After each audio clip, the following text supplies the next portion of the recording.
Greenhouses. Greenhouses is undeniably the most important part of farming. So what is a greenhouse and what are its uses? A greenhouse is usually a framed structure covered with transparent or translucent material, generally UV stabilized LDPE film. It is large enough for a person to walk inside and carry out cultural operations, and in which crops can be grown under conditions of partial to fully controlled environment. So what are its uses? With a greenhouse, it is possible to create a microclimatic environment which is better suited for the development of the crop than the outside environment. The overall intent is the most effective use of land, water, energy, mineral nutrients, and space, and the climatic resources of sunlight, temperature, relative humidity, and atmospheric CO2. Greenhouse advantages. You can achieve high productivity as the genetic potentiality of the crop is fully exploited. You can grow crops round the year and in off season. Greenhouse helps in preventing crop damage caused by birds, rodents, pests, disease, etc. Greenhouse also helps in preventing crop damage caused by extreme temperatures, heavy rain, high wind, etc. There is effective water management and reduction in use of water. You can make optimum use of pesticides, fungicides, and fertilizers. You can make effective use of biological pesticides and pheromones. You can grow crops in a growing media and avoiding soil-borne diseases. You can utilize manpower efficiently.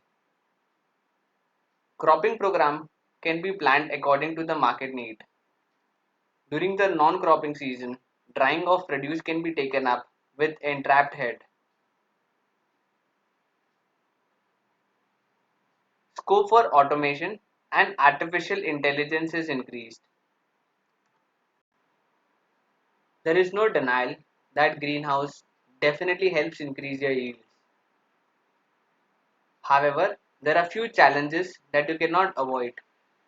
Now I'm not sure if you have tried searching, but there is a shortage of trained professionals and skilled manpower in agriculture industry. Though it is getting better now, however there is huge scope of improvement in expertise. You need proper guidance about region specific design for protected cultivation because you just cannot grow anything anywhere. There is lack of guidance and low availability of crop varieties and planting material specific to protected cultivation and also its management practices. Lack of demand driven cultivation without proper marketing strategy.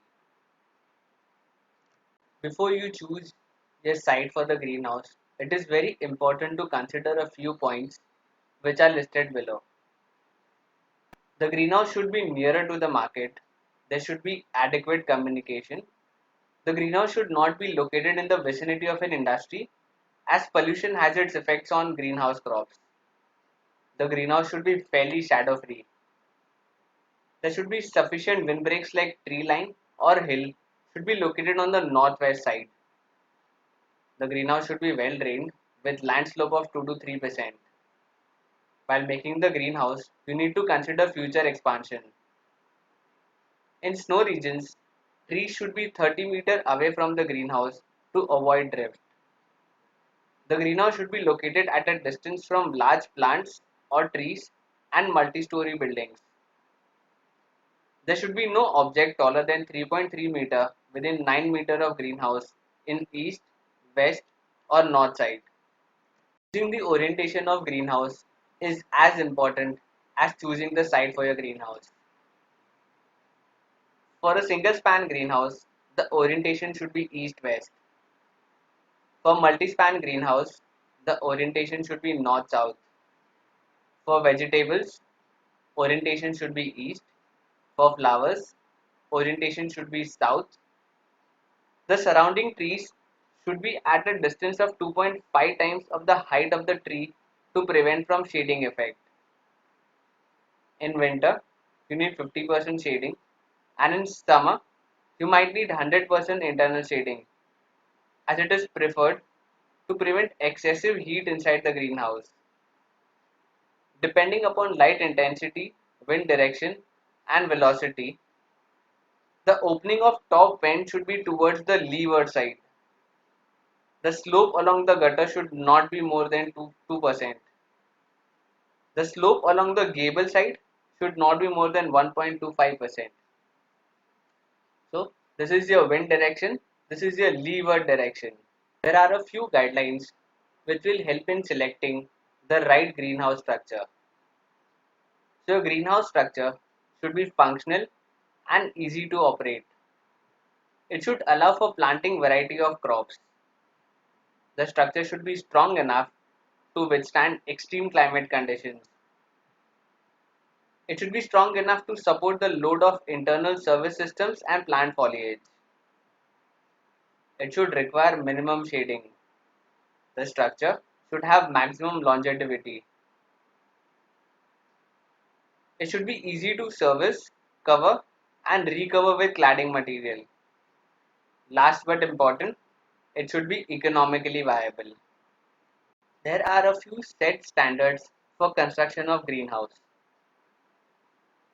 So the point A and point B represent some international standards for countries such as France, Germany, Italy, UK, USA, etc. However, point C, the one that you can see in bold, lists Indian standards for layout design and construction of greenhouse, heating and cooling of greenhouse, and plastic films for greenhouse structure. Greenhouse can be classified into four types based on their shape, covering materials used, ventilation, and cost. So first we will look at classification based on shape. The first type is lean-to type greenhouse. It is an attached greenhouse. The roof of the building is extended with appropriate greenhouse covering material and the area is properly enclosed. It is typically facing south side. The lean-to type greenhouse is limited to single or double row plant benches with a total width of 7 to 12 feet. It can draw heat from an already heated structure and can return excess heat when conditions are sunny. It reduces 10 to 15% heat load. An even span greenhouse has two roof slopes of equal pitch and width, which are attached to make a single roof. It is preferred when you need a single small greenhouse on a level ground. Snow and rainwater can slide off the roof automatically. It is normally used for the greenhouse of small size. This type of greenhouse provides greater flexibility in design and also provides space for more plants. The span in general varies from 5 to 9 meters, whereas the maximum length is around 24 meters. The height varies from 2.5 to 4.3 meters. Uneven span greenhouse. An uneven span greenhouse is mostly constructed on hilly terrain. The roofs are of unequal width, which makes the structure adaptable to the side slopes of the hill. This type of greenhouse is seldom used nowadays as it is not adaptable for automation. Next is ridge and furrow type greenhouse. It has two or more A-frame greenhouses that are connected to one another along the length of eaves. Ridge and furrow consist of many even span structures placed one after the other. The eaves serve as furrow or gutter to carry rainwater. The sidewall is eliminated between the greenhouses, which results in a structure with a single large interior. The interior space reduces labor, it lowers the cost of automation, improves personal management, and reduces fuel consumption. The last type is sawtooth greenhouse. The rooftops are in the shape of teeth of a saw. It is designed for tropical warm climate. It is specially designed with provision for natural ventilation. There is provision of vents on the top and sides of the structure so that large volumes of cooled air is drawn into the greenhouse. It either consists of evaporative cooling or fan pad or fog cooling. It permits a vent area of up to 40%. Now we will see classification based on covering materials. So the first on our list is glass greenhouse. Glass greenhouse is more durable and can last much longer. The expenses incurred from periodically replacing the covering are eliminated. However, the overall cost of the structure is much higher. Now, glass greenhouse is constructed in two styles. First, high profile American greenhouse, which are freestanding. Second, low profile Dutch type greenhouse. They are constructed in a ridge and furrow style. Now, generally, when a greenhouse is constructed from the glass material, the life of greenhouse is approximately around minimum 15 to 20 years. Even though the cost of the structure is much higher, the life of the structure is equally higher compared to all other materials that we'll see ahead. Rigid plastic greenhouse. It is a fiber rigid plastic panel greenhouse. It can be bent to fit most film plastic greenhouse films. It reduces the labor of replacing film plastic depending on grade, which will last 5 to 20 years. The rigid plastic is used on permanent metal frame greenhouse. It does not last longer than a glass, but it is more resistant to breakage and cheaper to cool in the summer. It spreads light more uniformly throughout the greenhouse. The cost of the rigid plastic greenhouse is comparatively lesser than glass, and the life is also comparatively lesser than glass. There are two types of plastic used in greenhouse. The first is rigid plastic sheets. Few examples include fiberglass, acrylic plexiglass, and polycarbonate. They are lightweight and most durable. However, they are more expensive than flexible plastic. The second type is flexible plastic films. Few examples include PVC polyvinyl chloride, PVC polyvinyl fluoride film, and the most commonly used in India, polyethylene. They are inexpensive and easy to install. However, they are not as durable. Plastic film greenhouse. It is enclosed by poly material like polyethylene or other similar enclosure. It is extensively used in warm climates. These type of greenhouses are mostly used in India. Plastic film greenhouse, also known as polyhouse, are cheaper than glass houses. Flexible films of plastic including polyethylene, polyester, polyvinyl chloride, and polyvinyl fluoride are used for greenhouse covering. The cost of this greenhouse is generally comparatively less compared to all other greenhouse materials that we have seen. The last one is net house greenhouse, also known as shade net. Net shade greenhouse is commonly used for vegetable cultivation, propagation, and maintenance of young plants in nursery. Shade nets are available in different shade percentages or shade factor, that is 15%, 35%, 50%, 75%, 90%, etc. Height of the shade net house ranges about 3 to 4 meters. Nowadays, different color nets are also available, such as white, black, red, blue, green, and other combinations. So the next classification is based on ventilation. So the first type that we're going to look at is naturally ventilated greenhouse. Those greenhouse that have air exchange arising from the density difference of hot and cold air through air vents are called naturally ventilated greenhouse. Inside environment, is altered by operating roll type natural vents provided on all four side walls and its top. Air exchange rate are very low and much dependent on temperature difference between internal and ambient air. Next is artificially aspirated greenhouse, also known as fully controlled greenhouse. An arc-shaped greenhouse framed with GI pipe with a height of 4.5 to 6 meter. It has a single layer covering of ultraviolet stabilized polythene. This greenhouse has thermostatically controlled exhaust fans for ventilation. Cooling pad is used for humidifying the air entering the polyhouse. The fan pad should be placed in windward direction and fan should be placed in leeward direction. The fourth and the last type of classification is based on cost. The first type is low cost greenhouse. A low cost greenhouse is a simple chamber made of polyethylene sheet supported on bamboos. The size depends on the purpose of its utilization and availability of space. It is constructed with locally available materials. The wood pools are treated with termite resistant chemicals.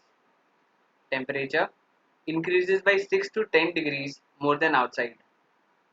Solar radiations are 30 to 40% lower than outside. The cost of the structure is between 200 to 500 rupees per square meter. Medium cost greenhouse. The cost is slightly higher as compared to low cost greenhouse ranging between 700 to 1000 per square meter.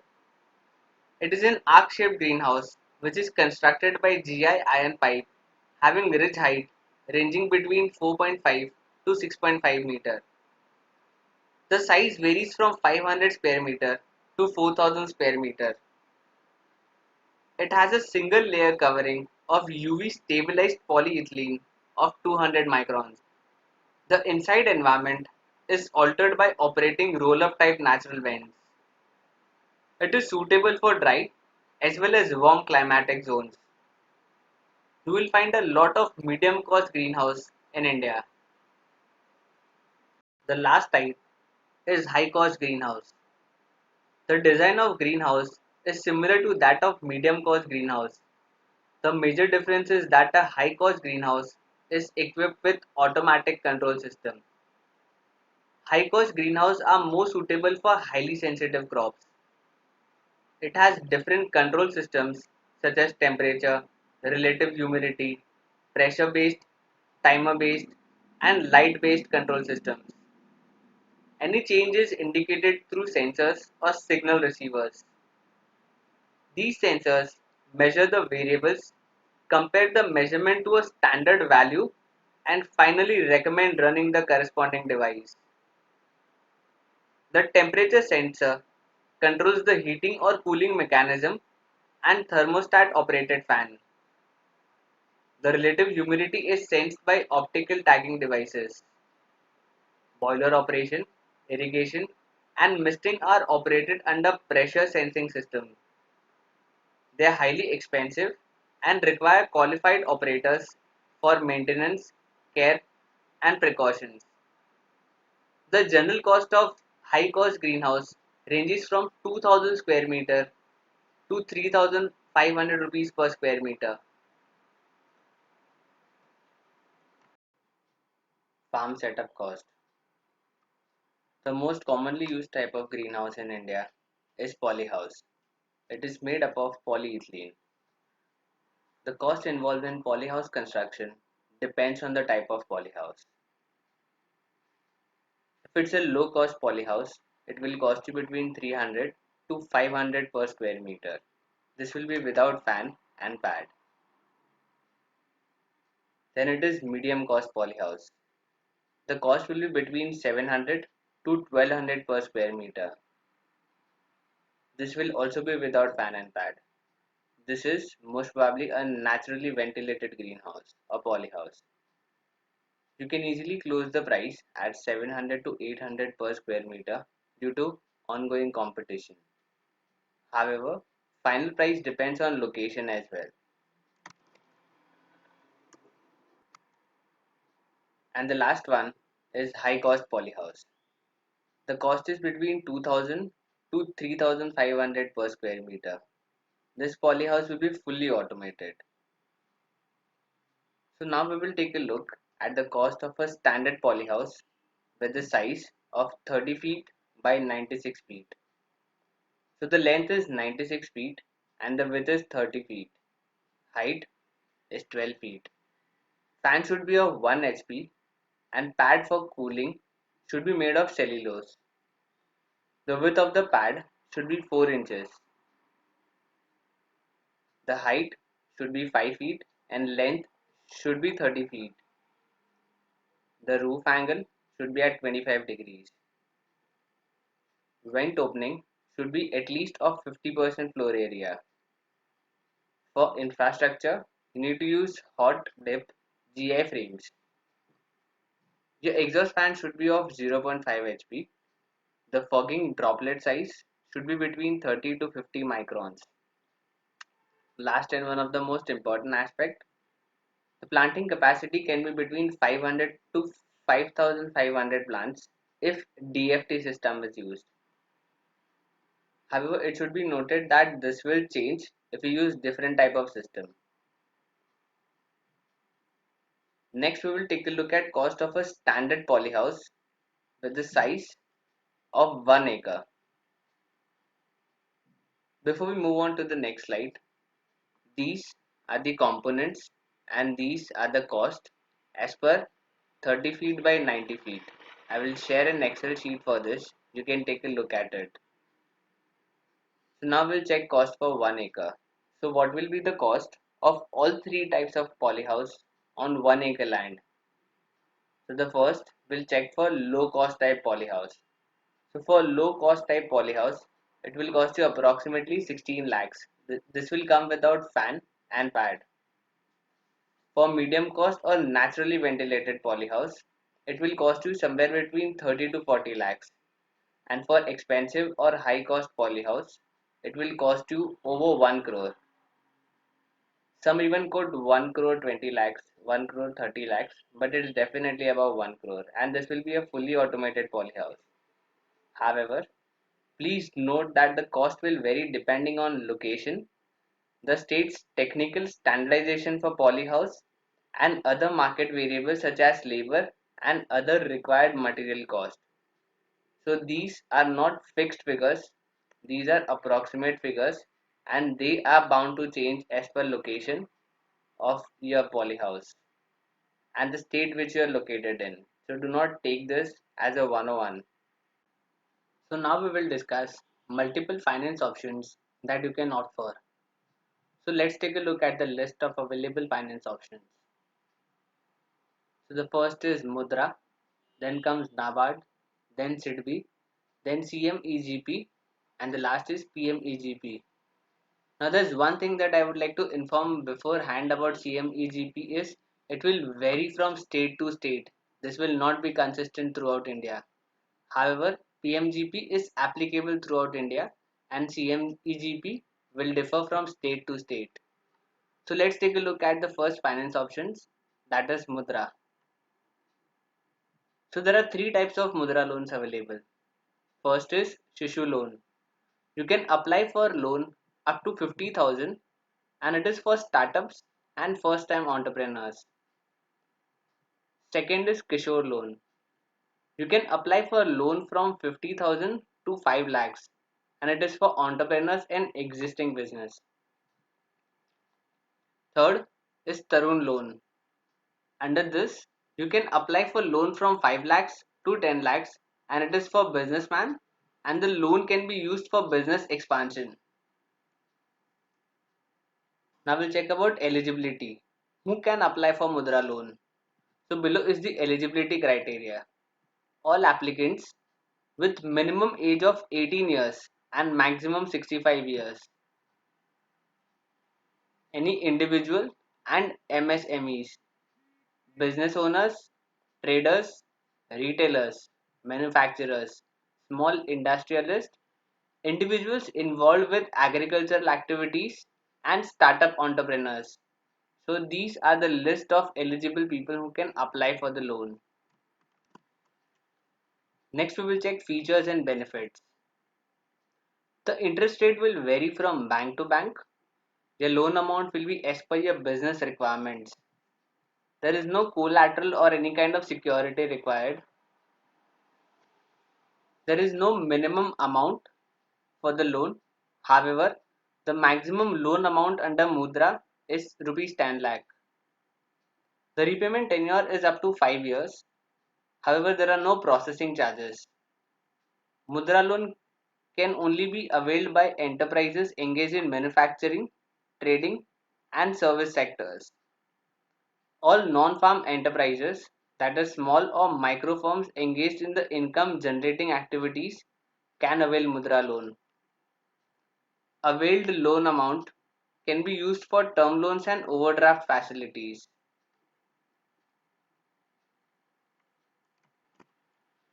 So what is the Mudra loan interest rate? The interest rate offered under Mudra loan depends on applicant's profile and business requirements of the enterprise. However, it varies from bank to bank as they follow their defined guidelines to finalize on the interest rate to be offered to various applicants. Next question that would come to your mind is who all provides Mudra loan? Financial institutions that are eligible to provide Mudra loans are public and private sector banks, non-banking financial companies, also called as NBFCs, regional rural banks, small finance banks, and microfinance institutions. So this was all the information that you need to know about Mudra loan. For more information, we'll provide you a link. You can go on the website and you can get more information. Next is NABARD. Below are few loans and funds available under NABARD scheme. Please note that these are not the only loans and funds. These are just a few among many others. I will share a link where you can check list of all loans and funds. Under NABARD, you can avail refinance short-term loans, long-term loans, rural infrastructure development fund, long-term irrigation fund, capital investment subsidy scheme for commercial production units for organic or biological inputs, agri-clinic and agri-business center scheme, National Livestock Mission, GSS, that is ensuring end user subsidy released, interest subvention scheme, and new agricultural marketing infrastructure. Under Atmanirbhar Bharat Abhiyan or Self-Reliant India scheme, NABARD will extend additional emergency working capital or refinance support of 30,000 crore for Indian farmers. This funding will be over and above the 90,000 crore to be provided by NABARD through the normal refinance route this financial year. NABARD has contributed immensely in the agriculture and rural development through financial and non-financial support to increase prosperity and growth of agriculture and rural sectors. NABARD loan features and benefits are providing support by refinancing of funding, building infrastructure in rural areas, preparing credit plans at district level, guiding banking sector in achieving their credit targets, supervising regional rural banks and cooperative banks, designing new projects for rural development, implementing government's development schemes, and training handicraft artisans. The functions of NABARD are providing financing services for the improvement and development of rural India, organizing and managing funding programs for agriculture and farming activities, policy making for rural financial institutions. NABARD provides funding services for the development of food parks and food processing units in designated food parks.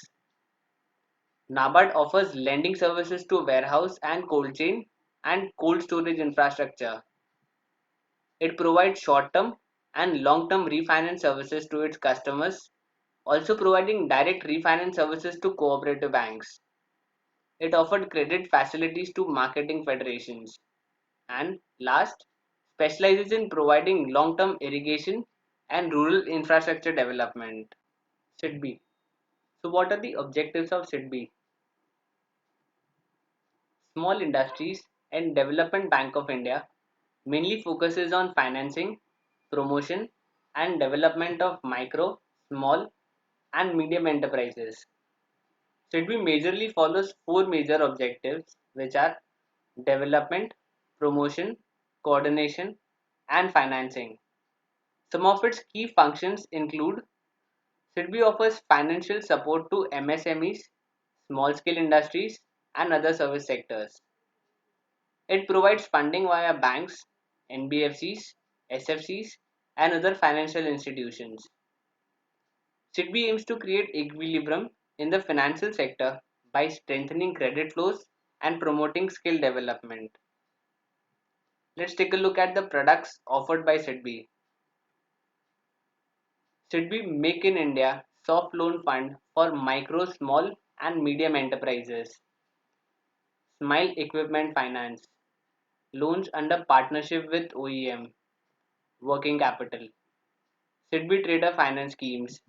And Loan for Purchase of Equipment for Enterprises Development. Next, we'll take a look at 5 steps to apply for a loan from SIDBI. Applicants should follow the steps mentioned below to apply for a loan from SIDBI. First, visit the official website of SIDBI, click on the Borrower's Corner tab, enter your username and password. Just in case if you don't have a username and password, you will have to create one. The applicant has to then enter the desired loan amount and choose a scheme. The applicant has to enter personal details such as his or her name, username, email address, mobile number, business address, state, district, etc. Click on register to complete the application process. As I said before, CMEGP schemes and objectives will vary from state to state. Here we will take a look at an example of Maharashtra. The scheme. Government of Maharashtra has approved the introduction of a new credit linked subsidy program called Chief Minister Employment Generation Program for generation of employment opportunities through establishment of micro and small enterprises. However, the project cost is limited to 50 lakhs and this is applicable in rural as well as urban areas in the state. So what are the objectives? The objective is to establish 100,000 or 1 lakh micro and small enterprises in the next 5 years and achieve employment opportunities to 8 to 10 lakh youth in the state. The target for the first financial year 2019-20 is to establish 10,000 enterprises in the state. The following are the eligible units under CMAGP scheme Maharashtra: new manufacturing, service, agro-based and primary agro-processing activities, e-vehicle based goods transport and other businesses, single brand service ventures, maybe single brand based chains, mobile service ventures, sector projects or units will be eligible under the CMAGP scheme. State level monitoring and high power committee will publish a list of such eligible and non-eligible projects or units separately as and when required. Is PMAGP. So let's take a look at PMAGP loan allocation. Here is a look at the breakup of the money that is given under PMAGP loan. Once the application is approved, the bank allocates 95% of the project cost for weaker sections of the society or 90% for general applicants. Of this, 15 to 35% is the margin money or subsidy that is provided by the government. The amount of margin money that will be taken by banks will be proportional to the actual capital expenditure availed by the applicant. The rest of the margin money that is proportional to the amount not availed will be returned to the Khadi and Village Industries Commission. The rest of the funds, that is 90 to 95% of the funds allocated less 15 to 35% subsidy is provided by the bank as a term loan or PMEGP loan. Indicative sectors for which PMEGP loan is given. So the PMEGP loan is given for enterprises in the following sectors. They are agro-based food processing, forest-based products, handmade paper and fiber, mineral-based products, and polymer and chemical-based products. So here is a quick glance at PMAGP program. So the maximum project cost is 25 lakh for manufacturing and 10 lakh for service unit. Beneficiaries include entrepreneurs, institutions, cooperative societies, SHGs, and trusts. EDP training, minimum 10 working days with project cost rupees 5 lakh or more. Age criteria, minimum 18 years. Government subsidy on project, rural 25%, urban 50%. However, under rural, for SC, ST and OBC it's 35%, and for urban, SC, ST, OBC it's 25%. You can apply online at kvic.org.in, and lock-in period of government subsidy is minimum 3 years. Subsidy. The subsidy is not available for all business costs but only for the following major costs such as structure, fogger, and drip. The government gives subsidy from 50 to 60% to the project cost of the greenhouse. Now the subsidy percentage will vary from state to state.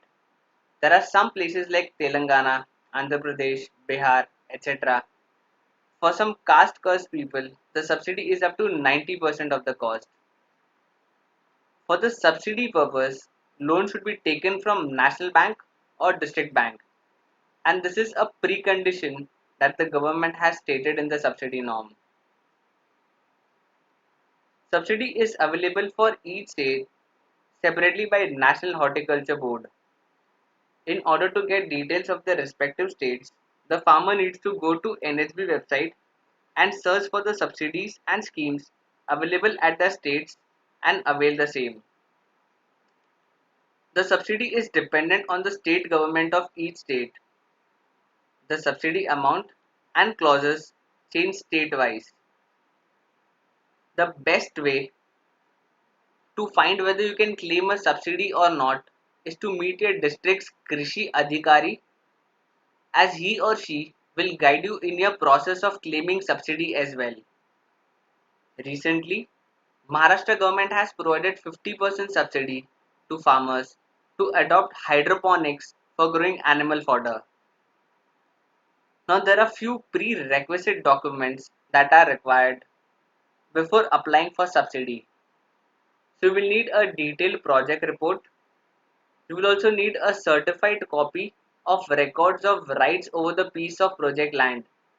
You can also call it 712 or Sat Bara. Then you will need the land documents. Post that you will need loan sanction letter issued by the bank with complete terms and conditions.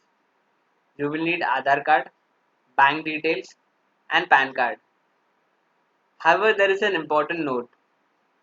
Normally, subsidy is only available for 2 to 3 acres of land, depending on the state in which the land is based. Now we'll learn about one of the most important aspect, that is target market. So there are four important factors. Farmers most of the time sell crops through existing channel that takes farm products from farm of the farmer and deliver it to end consumer. The below chart depicts existing channels. Farmer, it goes to the middleman and then to the end consumer. So before deciding a target market, there are several factors that need to be considered here. The first is nature of the produce. Second, level of infrastructure. Third, nature of buyer and sellers. And fourth, state of the market. These four are key points which go into determining the existence or absence of middleman. It should be noted that vegetables are perishable goods, means they have a very small shelf life. They do not allow the farmer to be choosy about the buyer. Many times, farmers sell to middlemen at dirt cheap rates simply because they want to make some money, any money in fact, before the vegetables go bad. This can be avoided, of course. For that, you need good infrastructure for storage and consumer connectivity. That means providing farmers with good cold storage areas and connecting farms and farmers to as many markets and consumers as possible with fast, cheap, and efficient means of transport. However, simply providing infrastructure is not enough. Both sellers and buyers must be informed about each other. Both need to be aware of market size, location, and equilibrium price, which is mutually acceptable to the buyer as well as the seller. Specifically in Indian context, farmers should be connected to markets which offer them a fair price, not necessarily the equilibrium price, but fair for their produce. Apart from these factors, many other determinants such as education, technology, climate, population, and social system also need to be considered. Putting all these things in place and thus eliminating or reducing the number of middlemen as possible. But at present, it looks very difficult. So looking at the overall scenario, here's the list of sales channels or markets that you can target. The first is retail outlets, second is online stores, third is restaurants, fourth is exports, fifth is supermarket, then processed food industry, foreign retail company, and last is wholesale market. However, there is something that you need to understand is whether you are serving anyone from these eight. We've discussed this before. You need to have a year-round supply of whatever goods or whatever crops you're producing. If you fail to do that, let me give you an example of a restaurant. And let's say if you're selling any vegetable, let's say you're selling spinach to them, you need to ensure that you're providing spinach around the year. Trust me, even if you fail one time, they'll not refer you second time. They might go to their old vendor or they might look for a new one. So hence, you need to plan your business accordingly and then go for your sales channel or your target market. So this is a very important point. You should be able to provide your crops round the year. That is on season as well as off season. Now after considering the points that we learned in target market, it's important to strategize your marketing plan very carefully. So in this section we learn about marketing strategy. Your marketing strategy should aim to build a base of loyal customers, be it restaurants, your retailers, your wholesalers, or even if you're exporting, you need to have a base of loyal customers. So here are a few tips on marketing a hydroponic produce. You can spread awareness about dangers of pesticides and other chemicals among millennials. People are demanding high quality, pesticide free and fresh produce already. So you can market your product based on these USPs. You can market your product based on quality instead of method of production. Never try to compare your produce with soil grown crops. Hydroponically grown produce gets a better price based on looks, texture, taste, consistency, nutritional value, and year round supply. The produce can be sold based on seasonal volumes, marketing, branding, and product quality. It is very important to understand your market type. When you're doing the research for your market, you need to understand that the type of market that you're dealing with. So there are basically four types of market: perfect competition, contestable competition, oligopoly, and monopoly. Then you need to have answer to below points based on your market type. how many numbers of firms are there. So you'll get an idea based on the type of competition you have in market.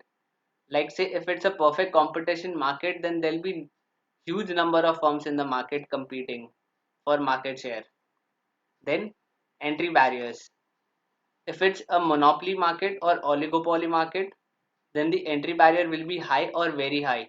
In case of monopoly, it will be almost very difficult unless you are a huge player or you've got huge investment.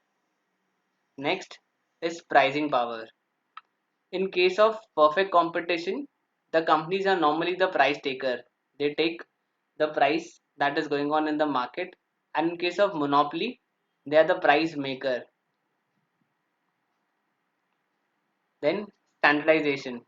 In perfect competition or open market, the standardization is high. You'll get standardized goods at standardized price all across the market. Whereas in monopoly, it depends majorly on demand and supply. Although it depends demand and supply even in open market, however, it's very much there in monopoly.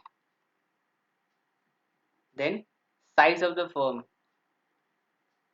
Sometimes, especially in agriculture, in open market, open competition or perfect competition, the size of the firms are relatively small. However, in monopoly, the size of the firm is very large because they own the entire market. Next is price factor. In perfect competition or contestable competition, the price factor is very important. Especially in Indian market, price plays a very important role. However, in monopoly, it is not so important. People are willing to pay the price. Next is profit margin. In perfect competition, the margin is very low because the competition is cutthroat. However, in monopoly, the profit is very high because there is eventually no competition. Then next comes your marketing strategy. You can choose your marketing strategies from any one of these or a mixture of these as well. So the first is undifferentiated marketing. Here you do mass marketing. You present the whole market with just one offer. There is no specific target audience over here. You're presenting your product to anyone and everyone. Next is differentiated marketing. Here you target several segments. Now when I say several segments, you can classify them based on age, education, their preferences, and you provide separate offers for each consumers. Then comes niche market or concentrated marketing. This is one of the most used marketing strategy and I find it successful. Your target audience is niche. You concentrate on one specific segment. Like say for hydroponic produce, you can target people who are more into fitness.